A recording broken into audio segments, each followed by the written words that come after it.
Hey, Gearheads and race fans, Ross Smith from the Garage One podcast.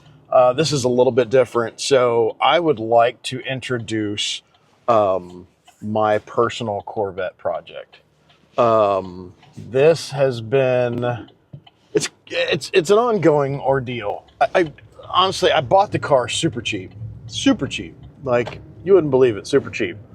Because it had some cosmetic issues, and I'll show you those here in just a few minutes. But it was not the best looking Vette in the world, and I think that's why it sat on the dealer lot for so long. It does have some miles on it. It's like 70,000 miles on it.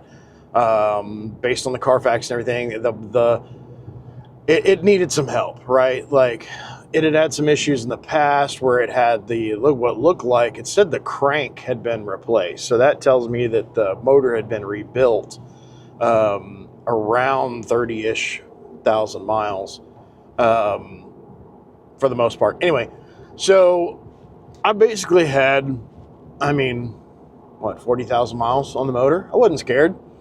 It had been done by a dealer. It had been passed around a couple of times, so it was a multi-owner car. Just everything that, if you're really looking for a Vette that you're going to keep and all that you probably wouldn't go for, right? It probably not in your best interest. You're looking for low mileage, not a whole bunch of owners, that kind of deal. So I bought it out of Tennessee and had it shipped down here. Great car. It was a lot of fun. So here's the specs. It's a 2015 Stingray, and it's an M7 pack, so it's a 7-speed manual, 6.2 liter V8.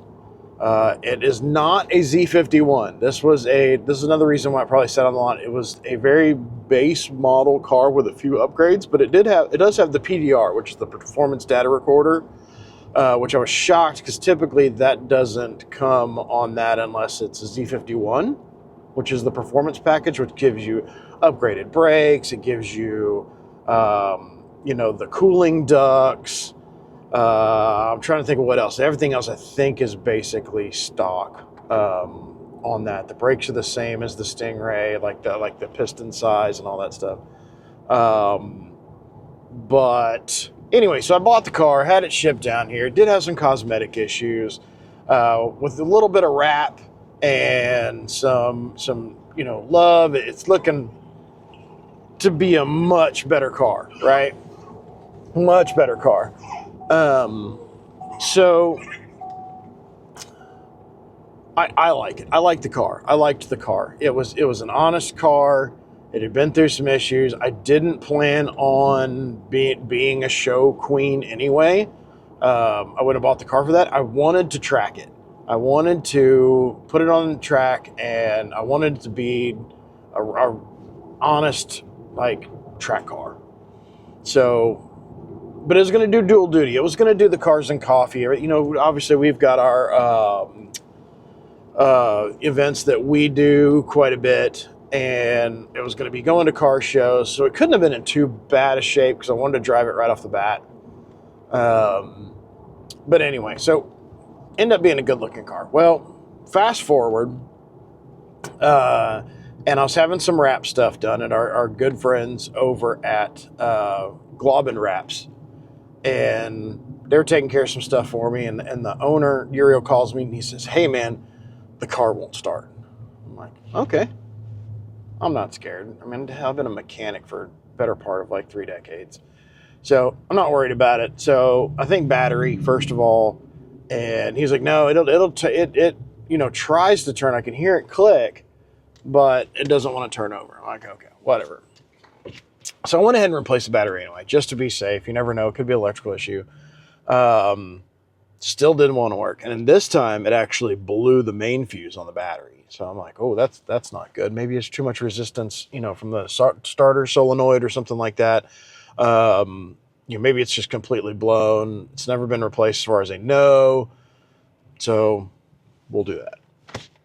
So replace the starter and the main fuse, which, God, man, that main fuse is like $150. That is not a cheap part by any stretch of the imagination. So that Yeah, that was fun. And so replace the starter, main fuse, charge up the battery, try it again, and boom, it pops. So won't start. So I was like, okay, I don't have time to mess with this. At the time, I was working with the Garages of America, and we had a lot going on, and just couldn't deal with it. So I took it to a shop that was recommended to me right down the street from the garages. And I was like, hey, can you check this out for me? Can you just run through it and see what's going on? Because I just don't have time. And I got the dreaded phone call. Mr. Smith, are you sitting down? I'm like, oh God, here we go. He didn't actually say that, but you get the point. He said, look, it's not good. There's a valve spring that broke, and it dropped the valve into an intake valve into the number 5 cylinder. Cylinder 5, I think. Yeah, 1, 2, 3, 4. Yeah, cylinder 5. And it is locked up. So, well, here we go, y'all. Bought a used car, wanted to play around with it for a little while, and now it needs a new motor. So, got it torn down, and that's where this is going to differ from, typically build videos you see, they're going to be like, okay, we're going to show you the whole tear down. I didn't do any of that. Okay, I tore the car down. This has been a year-long process. We're a year into this already because I just honestly didn't have time to mess with it. Real estate's been crazy. Everything's been crazy. I mean, that's life in general, right? So I haven't got a whole lot of time to work on it. Plus, I tore the car down.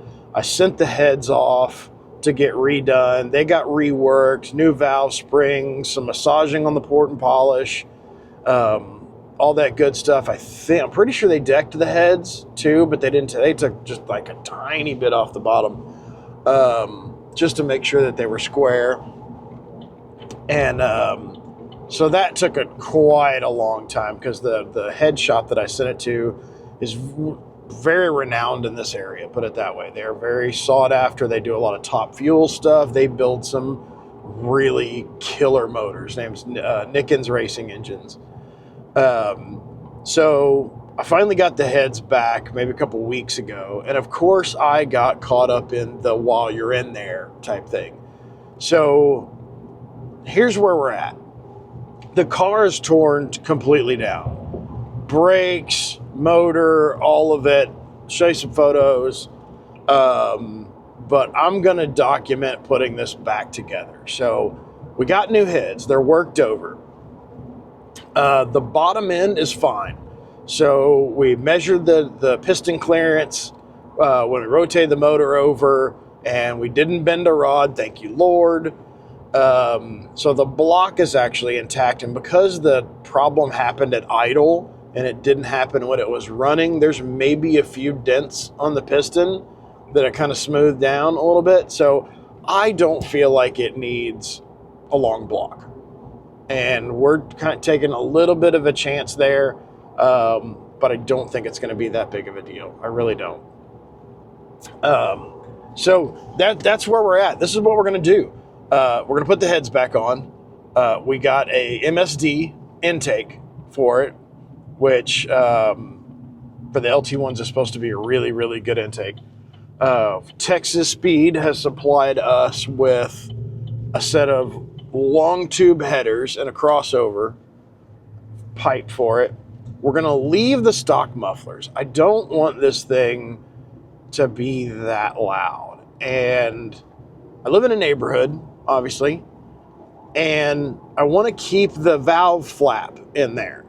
So when you open the valve flap on these, it's basically straight pipes. Like it bypasses the muffler. So it gets pretty loud pretty fast when the valve is open, and I want to be able to shut that on and off.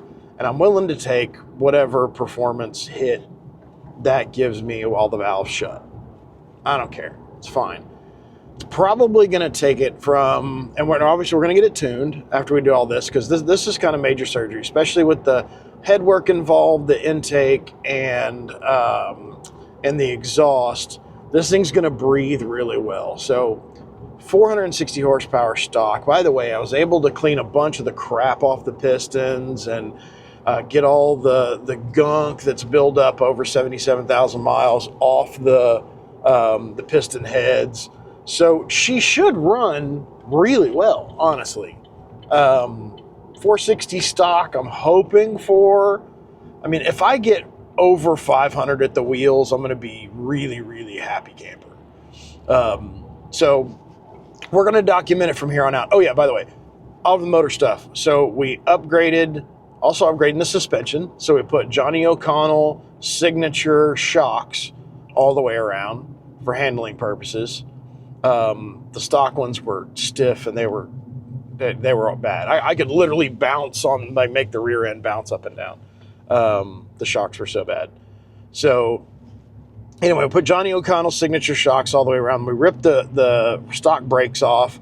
I went and got Z06 brakes. So we're going to be putting Z06 brakes on this bad boy. We put air ducts all the way around to cool the brakes. So it's going to be better than the Z51 package. So yeah, I mean, you're going to take a ride with me, and I'm going to document it from here on out, building up, and go from there. So should be fun. Stay tuned.